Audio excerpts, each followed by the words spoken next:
Ένεσο Κύριον εν τη ζωή μου, σαλώ το Θεό μου έως υπάρχω. Μη πεπίθατε υπάρχοντας επίους ανθρώπων, Ιησού και στη σωτηρία. Εξελεύσετε το πνεύμα αυτού και επιστρέψει στη γην αυτού. Εν εκείνη τη μέρα απολούνται πάντες οι διαλογισμοί αυτού. Μακάριος που ο Θεός Ιακώβ, βοηθός αυτού, η ελπίς αυτού, επικύριον των Θεών αυτού. Τον ποιήσαντα, τον ουρανόν και την γη, την θάλασσαν και πάντα τα εν αυτής. Τον φυλάσσοντα, αλήθειαν εις τον αιώνα, ποιούντα κρίμα της αδικουμένης, διδόντα τροφή της πεινώστης. Κύριος υπερπαιδημένους, Κύριος σοφεί τυφλούς.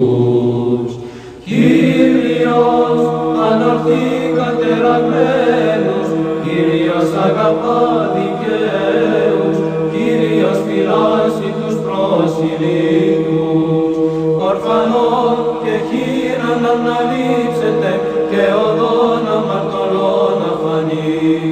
Βασιλεύσει Κύριος εις τον αιώνα, ο Θεός ουσιών, εις γενεάν και γενεάν, και νυν και αεί, και εις τους αιώνας των αιώνων. Αμήν.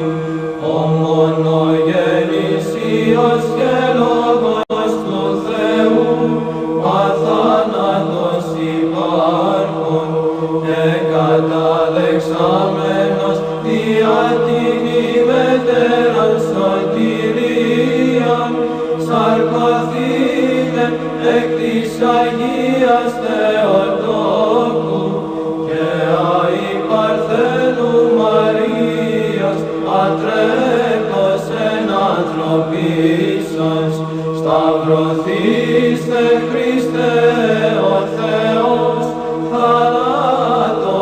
θάνατον πατήσας, ίσον της Αγίας Τριάδος, συνδοξαζόμενος το Πατρί και το